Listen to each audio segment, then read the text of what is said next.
northwest Washington, D.C. Metropolitan Police Officer Vance Warren was taking a dinner break while working part-time security. It had become common practice for businesses to hire uniformed off-duty police officers to protect their establishments. Everyone felt more secure, customers and employees alike.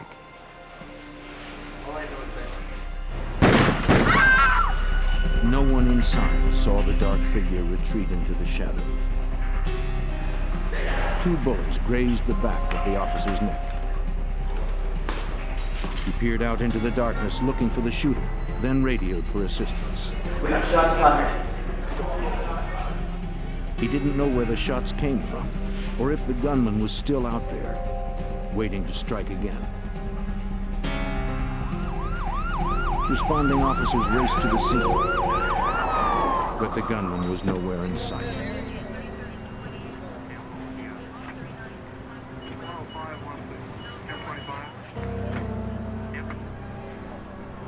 There was no attempt at a robbery. It appeared the shooter's sole purpose was to kill the officer.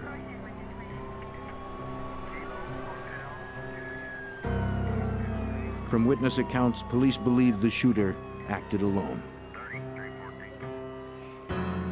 The forensic team recovered 2 .32 caliber slugs from inside the restaurant. No shell casings were found at the scene. Though Officer Vance Warren survived the shooting with only minor injuries, others weren't so lucky. Less than 2 months earlier, on November 22nd, a gang member walked into the District of Columbia's police headquarters with a gun and began firing.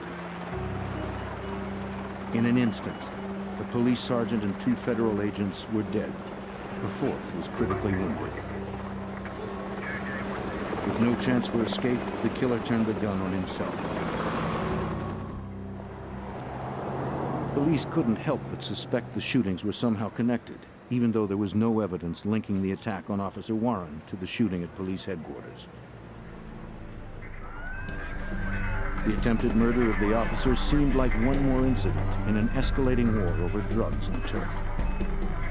Metropolitan Police were overwhelmed with the level of violence and the crushing caseloads. With at least 1 murder occurring each day, homicide detectives couldn't keep up. For Detective Loren Ledman and his colleagues, their city was under siege. We rode the wave of the crack epidemic that came in. It paid a heavy toll on our citizens in the murder rate.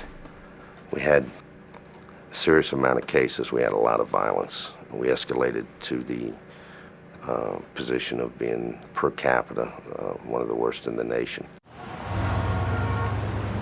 It was about to get even worse. On January 17th, a few blocks from the White House, Metropolitan Police Officer Eric Hayes was in his patrol car. A taxicab double-parked on the opposite side of the street. While the officer filled out paperwork, a man approached his cruiser.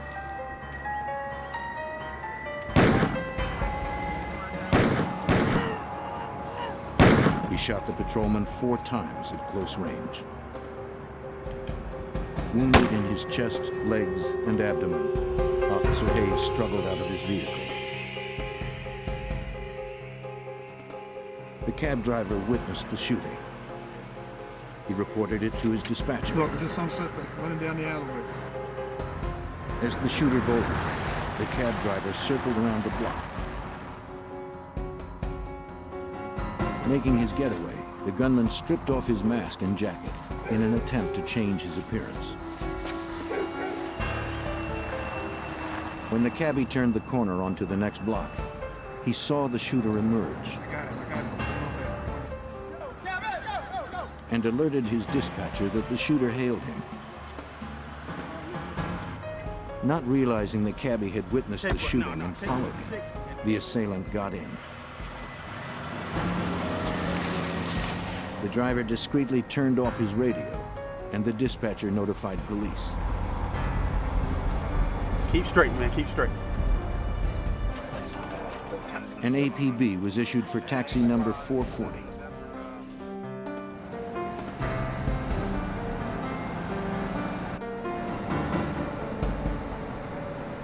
driver tried to remain calm, hoping police would find his car.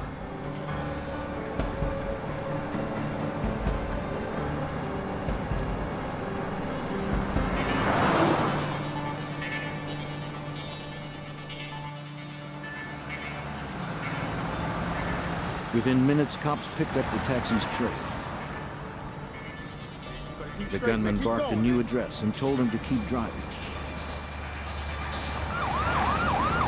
In an instant, the driver slammed on the brakes. The assailant discarded his gun and ran.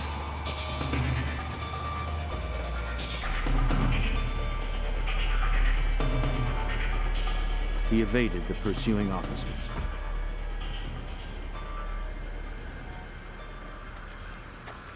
Police retrieved the weapon, which held 6 used shell casings, and called for backup to search the area.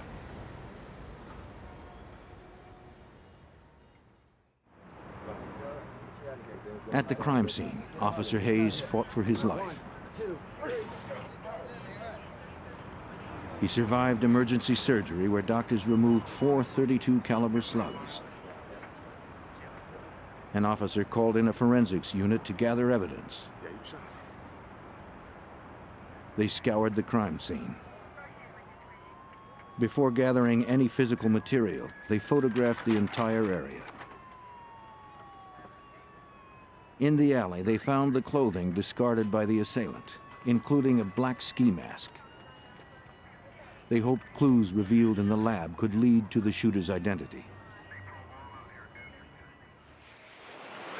Fearing another blindside attack, the police chief ordered all officers to patrol with a partner and called in the FBI for assistance. Special Agent Jay Abbott was assigned the case. But what had happened up to that point led us to believe that, my God, we may be dealing with some sort of gang in D.C. that's just decided to take it upon themselves to declare war on the police and just start trying to kill police. Metropolitan Police fought back with forensics. They sent all physical evidence gathered from the crime scenes to the FBI laboratory, one of the foremost forensics labs in the world. Clothing recovered from the most recent shooting was forwarded to the Hair and Fiber Unit. This unit works 2,500 cases a year from around the country. The D.C. cop shooting case was given top priority.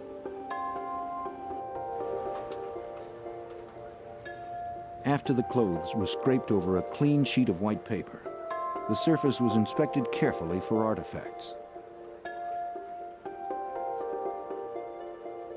An examiner discovered a single head hair from the ski mask. When a suspect emerged, a sample of his hair would be compared to the one found. A match would be vital in a successful prosecution.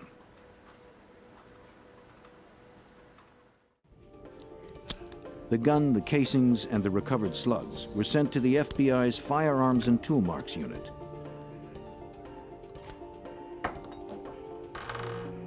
Agents needed to determine if the .32 caliber revolver left by the assailant was the weapon used to shoot the officers.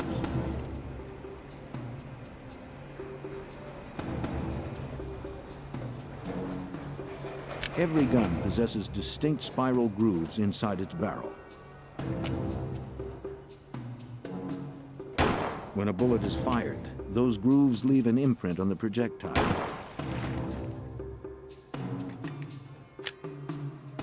The grooves from a fresh bullet would be compared to the grooves on the recovered slugs to see if they corresponded. The bullet sample, together with the slugs, were forwarded to an analyst for scrutiny under the comparison microscope. The bullets matched.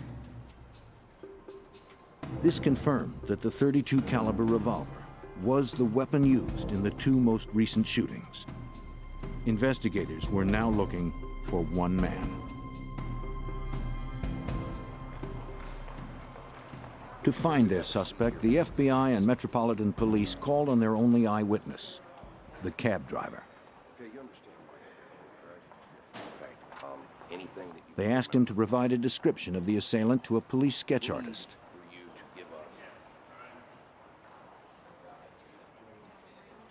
The cabbie described an African-American man with a medium complexion and square jaw. The most distinguishing feature he remembered was that the gunman wore braces on his teeth.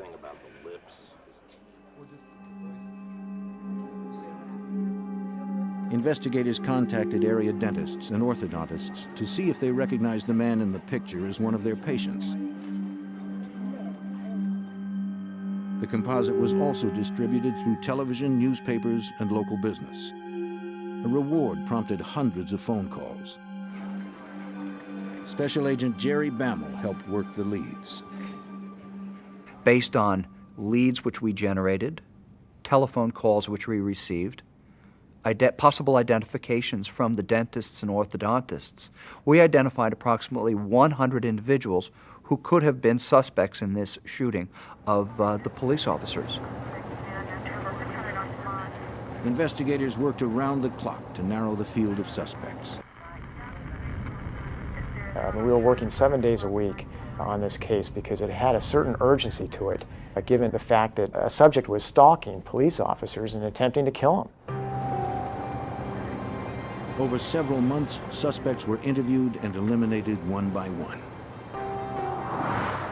Agents and detectives made no arrests. Thousands of investigative man-hours had led nowhere.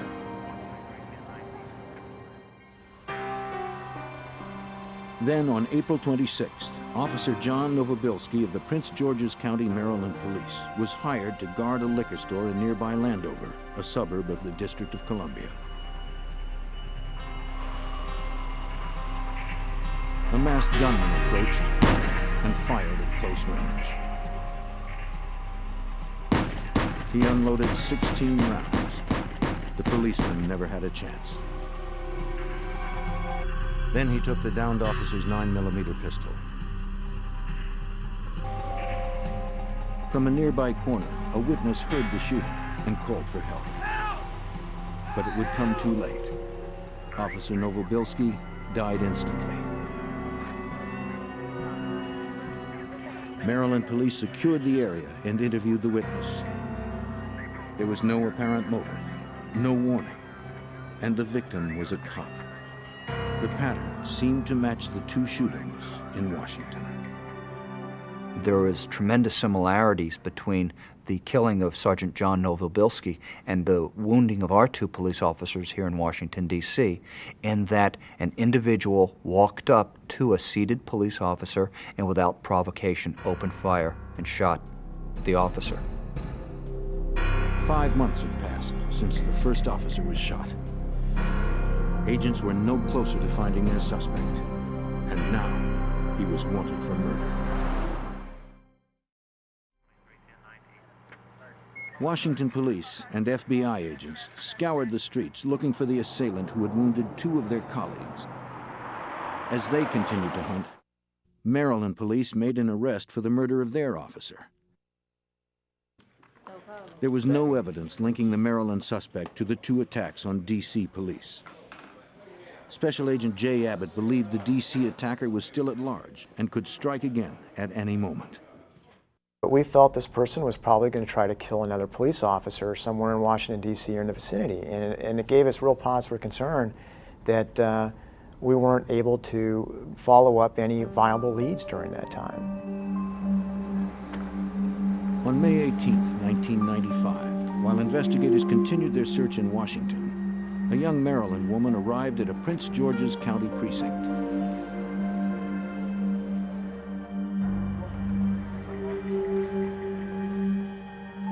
Bruised and battered, Nadine McCrae explained to the police officer that she had been beaten by her boyfriend.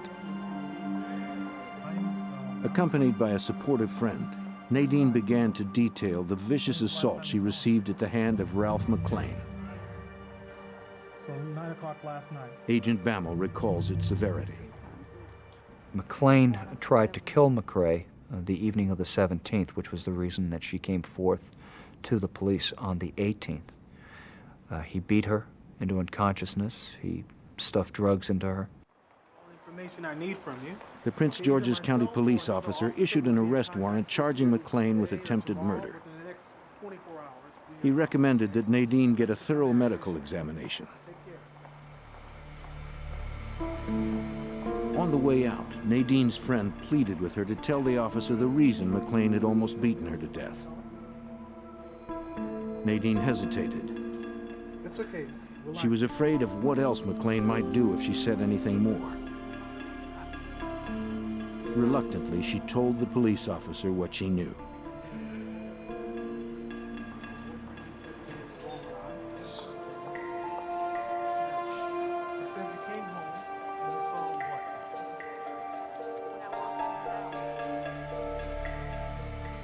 The night the sketch of the suspect appeared on the television news 3 months before, she was surprised to see McLean prying the braces off his teeth.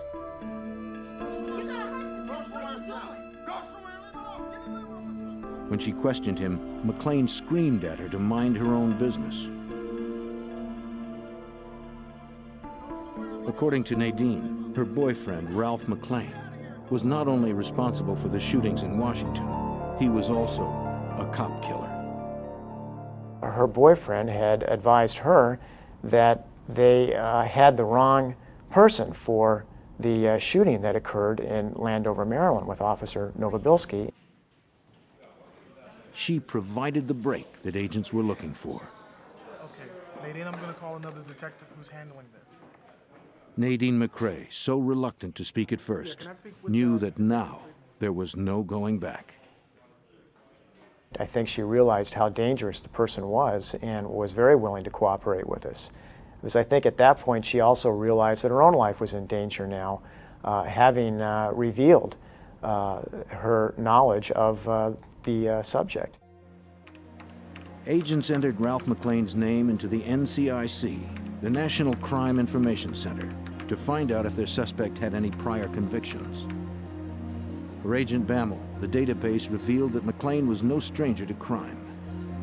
He had a long history of criminal activity here in Washington, D.C., totaling over 20 arrests.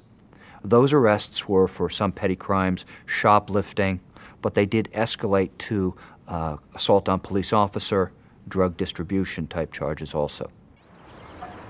Investigators secured a search warrant for McLean's apartment.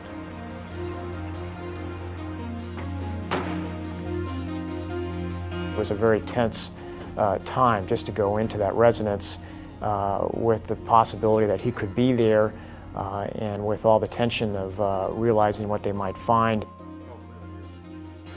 McLean wasn't home. Investigators began searching the apartment.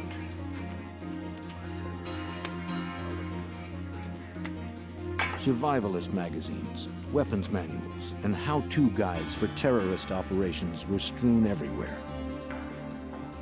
The materials detailed how to conduct surveillance, conceal movements, and catch victims by surprise.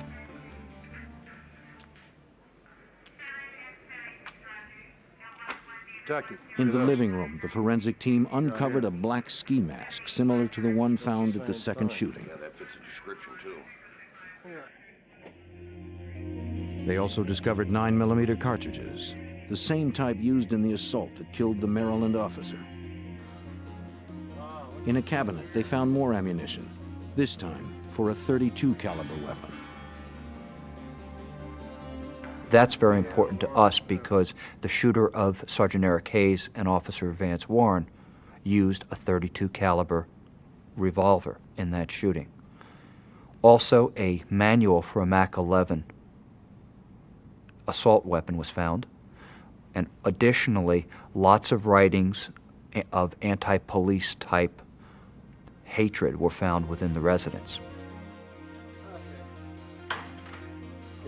Forensics examiners searched for strands of hair to compare to the one found previously. The team took samples from hairbrushes, bed sheets, even the drain in the bathroom sink. If hairs from McLean's apartment matched the hair recovered from the crime scene, agents would have forensic evidence against the fugitive. There's more in here. Let me get the rest of this out.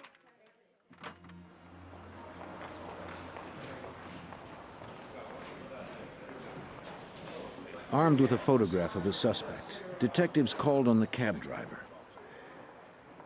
They asked him to look at a photo lineup to see if he could identify McLean as the man who shot Officer Hayes. Metropolitan Police Detective Lauren Ledman was there for the lineup. The cab driver had always told us that if you ever, show me a picture of the guy, I will recognize him. You hear that, right? But, I mean, he said it with a lot of passion. Investigators handed photos to the witness one at a time. He studied each carefully.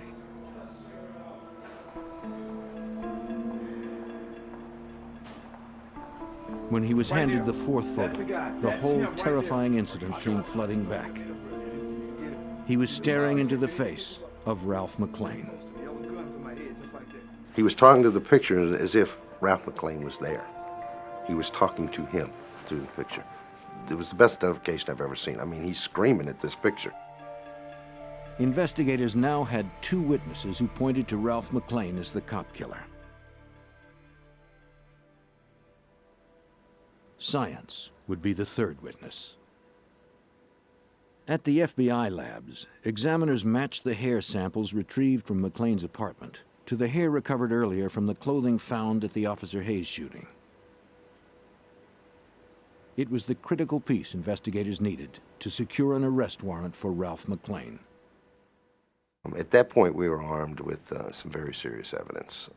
We had the girlfriend with the admission, we had hairs, and we drafted an affidavit for signature for a Superior Court judge, and in the middle of the night, we went out and we obtained that warrant. But first, they had to find McLean. Investigators canvassed all of his known haunts. The suspected cop killer had apparently fled the area, and agents had no idea where he was headed. Ralph McLean was wanted for shooting 3 police officers in and around Washington, D.C., killing 1. A month had passed since the last shooting, and investigators had no clues to his whereabouts. To find him, they looked to his girlfriend, Nadine, for help. She was under constant police protection since McLean had tried to kill her.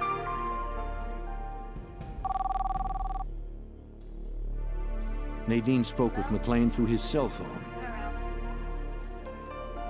He was not aware that investigators were listening. You want to meet? Through their conversation, Special Agent Jay Abbott and his team were able to track McLean's movements. We were able to locate him at one point in the Fredericksburg, Virginia area, and we're very close to making an arrest at that time, but unfortunately he was able to evade our attempts. Their conversations continued over 2 more days. Authorities learned that McLean was traveling south to Florida, but he never gave Nadine a specific location. Investigators wondered if McLean knew his girlfriend was cooperating with police. She told them that he monitored the news constantly on a portable TV. If they were going to catch McLean, they needed to surprise him and keep his name out of the media. That meant keeping the arrest warrant out of the national system.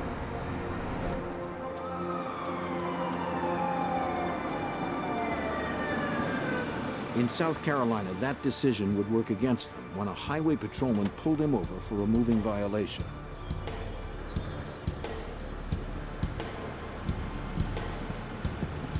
The officer approached and asked to see a driver's license and vehicle registration.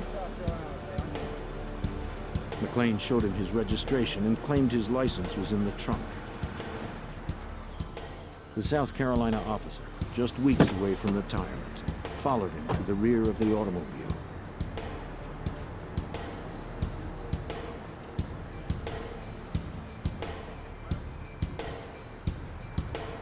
McLean rifled through his belongings and pulled out his license. The officer told McLean to return to his vehicle while he called in to see if he had any outstanding moving violations.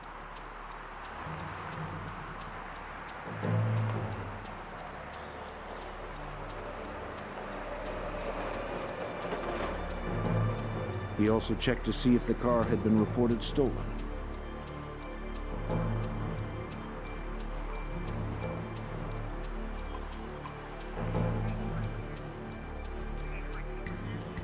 Records indicated that it was legally registered to Ralph McClain.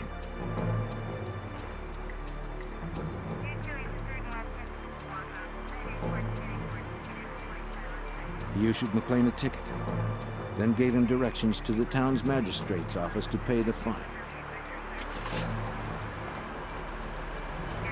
The officer survived the incident, but authorities had missed an opportunity to capture the cop killer. Back in Washington, Detective Lauren Ledman looked for a way to lure him back to the area. We were faced with somebody that was mentally unstable, that was out actively shooting police officers. We were kind of at his mercy because he was calling the shots. And the key was we needed to get him nailed down in the location where we could surround him. Investigators once again depended on Nadine's help.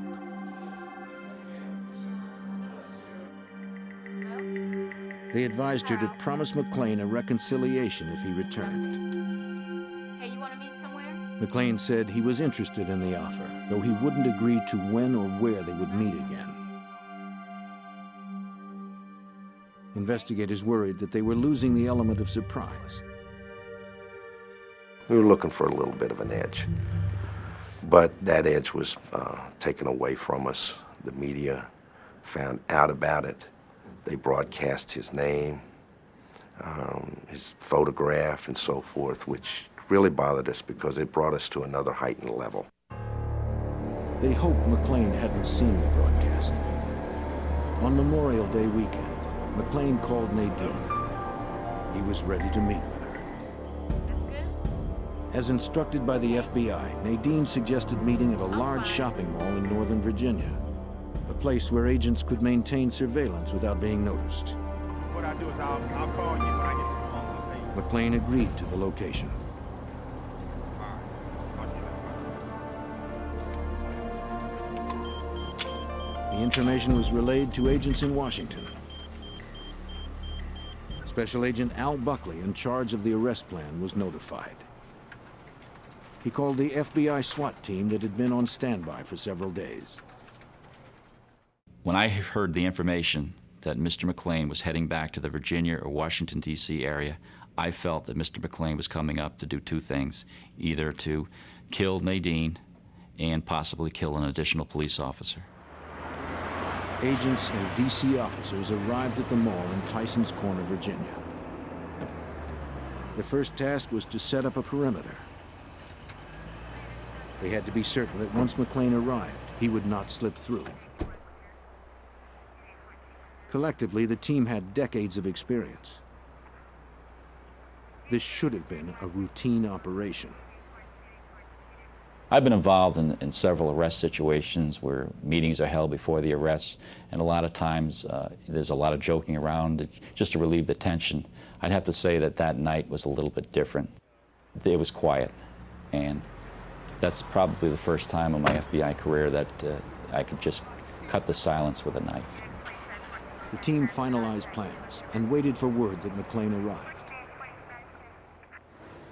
At the Prince George's County Police Station, where Nadine kept in contact with McClain, the dispatcher relayed information to agents in the field.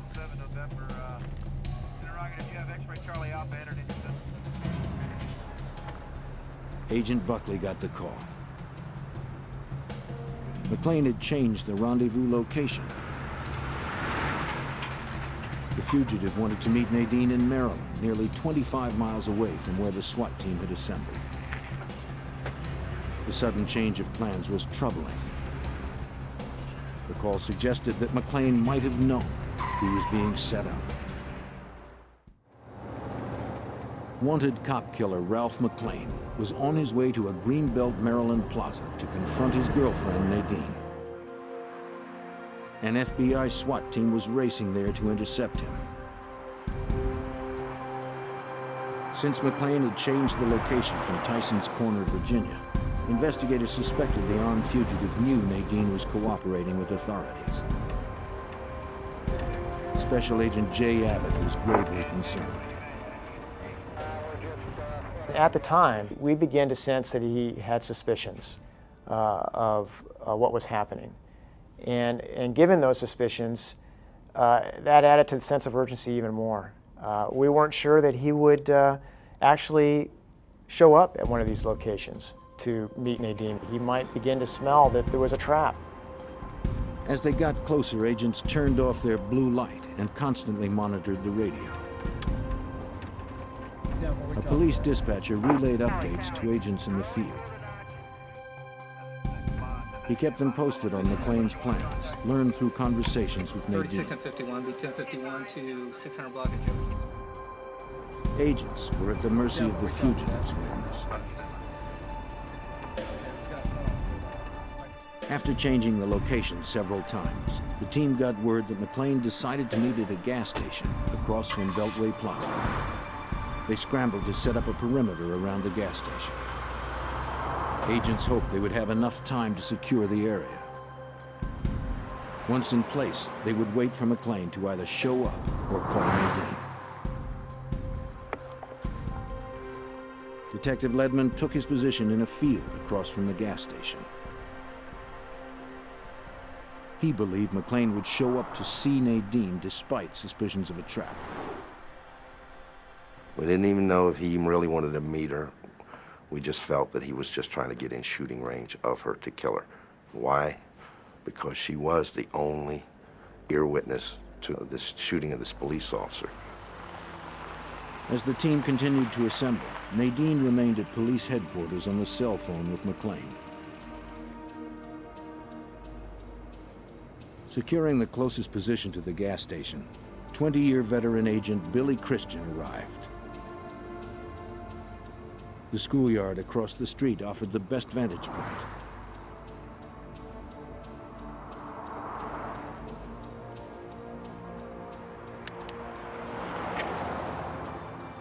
If McLean appeared, Agent Christian would be the first to see him. Is this number one? Is this number two? Other team members set up on nearby streets, hoping to spot McLean's car as it approached. Pressure mounted as they waited and watched.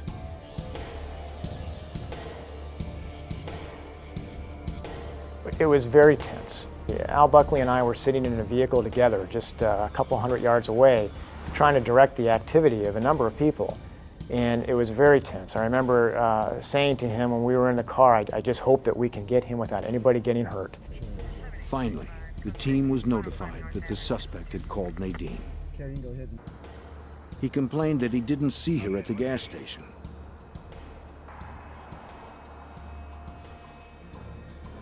McLean was in the area, but agents couldn't get a precise fix.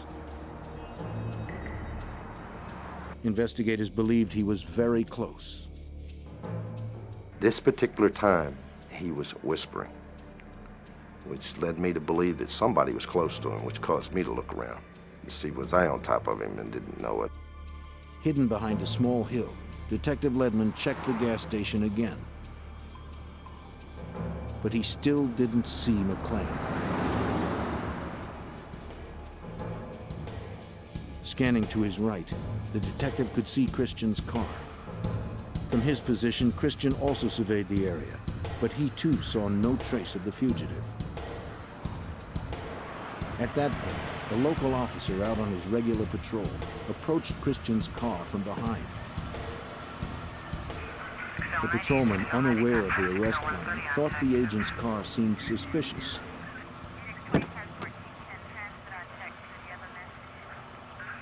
Bill Christian, to his credit, realized and recognized the danger that the officer was in and exited his vehicle, walked to the vehicle, and showed him his credentials. That action probably identified Bill Christian to Ralph McLean as a law enforcement person. The officer turned off his lights and pulled away from the scene.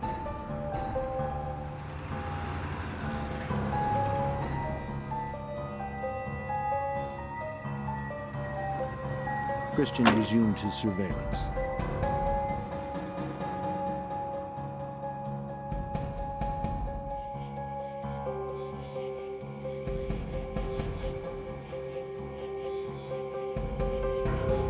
investigators watched for McLean, he was watching them.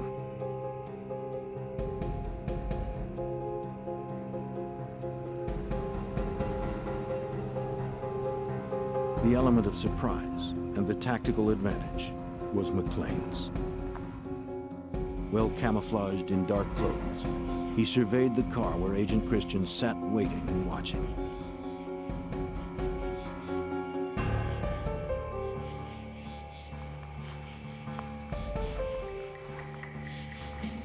He advanced slowly and deliberately on Christian's position. Agents knew he was out there, somewhere. Anxieties ran high since McLean's calls to Nadine had stopped. The cop killer continued to advance, with Christian's gaze fixed on the gas station. McLean stalked the agent.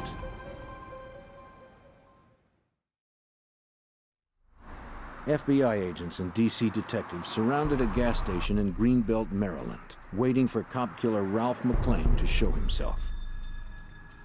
The arrest team knew he was close, but they didn't know where. McLean was advancing on Agent Billy Christian from the shadows.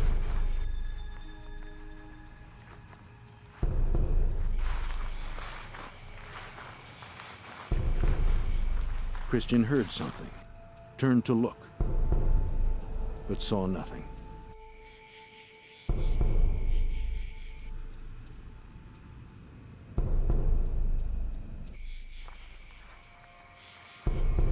He heard it again, glanced around, but no one was there. McLean's low profile hid him below the agent's line of sight.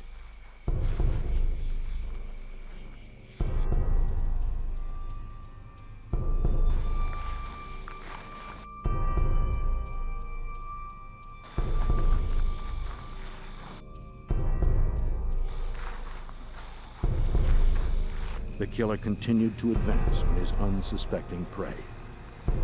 Rising just beyond the agent's line of sight, McLean lifted his Mac 11 machine gun and aimed it at Christian.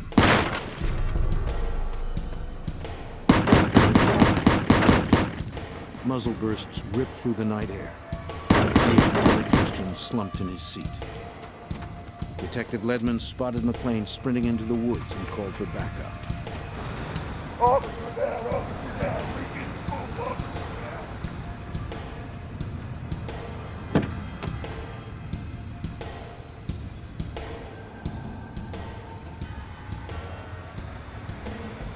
The detective pulled the bleeding agent from the car, laid him flat, and made a second call for assistance.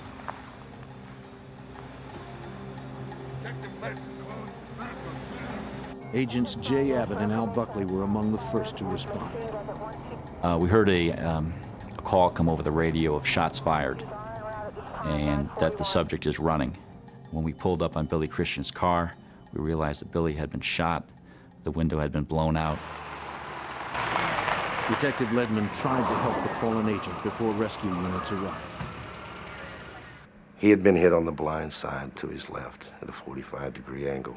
He had been hit several times, and he was dead. The cop killer had claimed another life.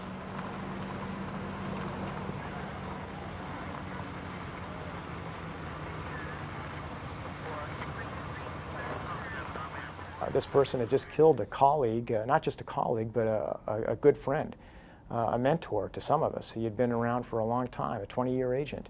And to have this happen was enraging. Units from several jurisdictions responded instantly. A Prince George's County officer arrived with a police dog and started to hunt for McLean in the dark.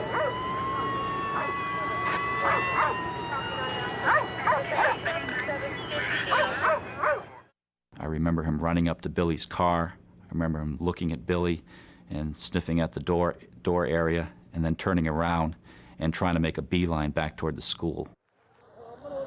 The team tore off into the darkness with the dog and their semi-automatic weapons.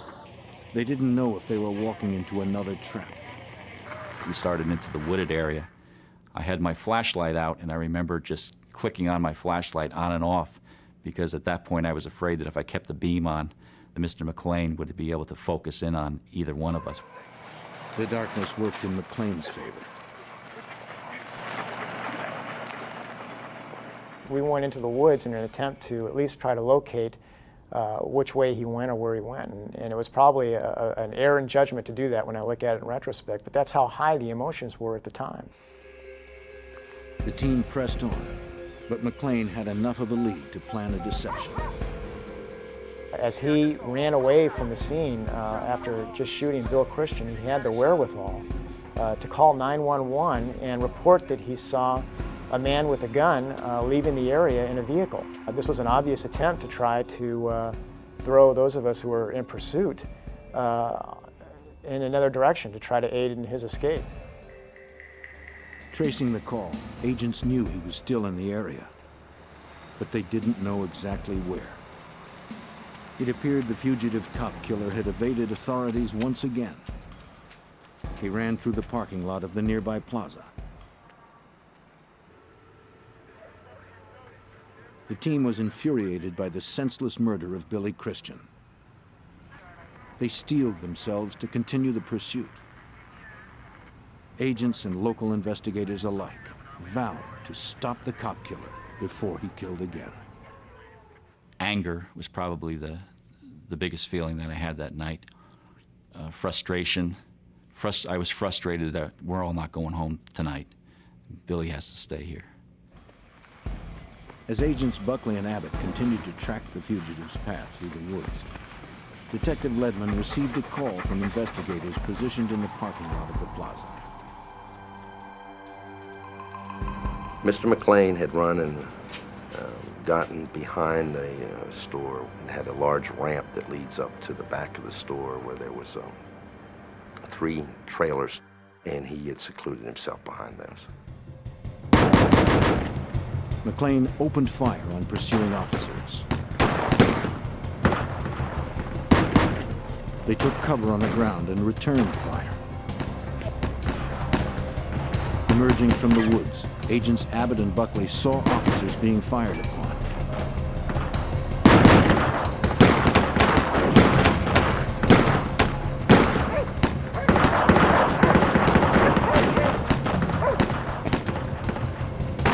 They pulled their guns and joined in the fight. McLean was dug in and well armed. Officers were pinned down.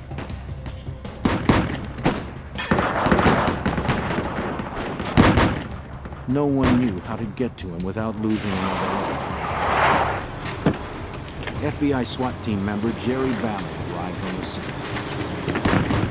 He aimed at the fugitive, but didn't have a clear shot.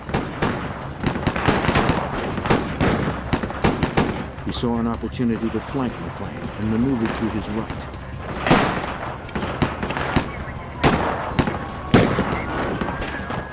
While police and agents traded fire with the cop killer, Bammel remained hidden from McLean. Then he stepped out from behind the dumpster and began firing on the shooter from the opposite side. From his position, Bammel noticed that McLean had a possible escape route. The loading dock ended with a railing and then a 10-foot drop wall. And I realized that McLean could conceivably get over that wall and flee into the lower parking area where there were no agents or officers at the time.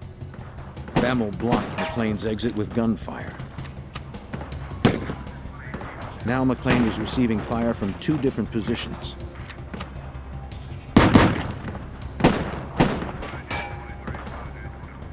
He swung around and sprayed rounds where Bammel was standing.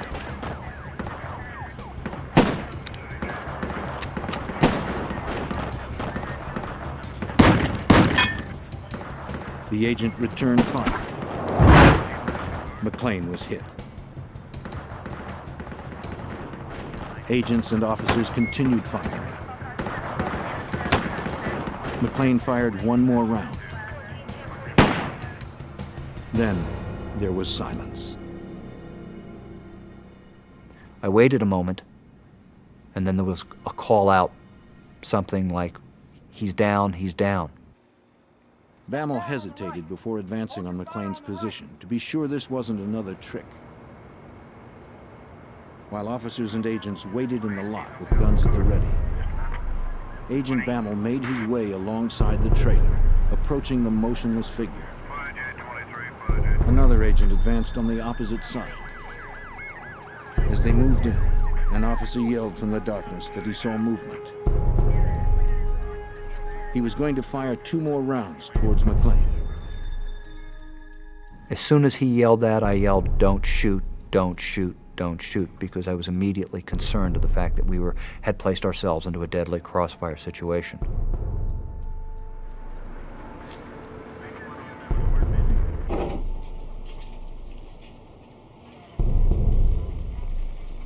It was over. McLean had shot himself with a 9mm pistol, the same weapon he had taken from Officer Novobilski, who he murdered a month earlier. The cop killer was dead, but the price was steep. This person, the subject, had one goal in mind, in my opinion, and that was to kill police officers. And why, I will never know, but it was apparent to me that that was what he had decided to do for whatever reason at some point in his life. Agent Billy Christian was close to retirement when he was gunned down. He had worked with Agent Bammel over the span of his long career. Billy had been a 20-year agent with the FBI. Billy was an expert marksman, a firearms instructor, one of the first members of the FBI's hostage rescue team, the full-time Special Weapons and Tactics team, and he was also a member of the Washington Field SWAT team. The names of Agent William Christian and Officer John Novobilski were added to the Law Enforcement Memorial, commemorating those who have fallen in the line of duty. My desk here at the FBI overlooks the National Law Enforcement Officers Memorial, and not a day goes by that I don't think of my friends. Their sacrifice remains vivid and is recalled each Memorial Day. There is a feeling when you lose a brother or sister, agent and officer, that a part of you is lost.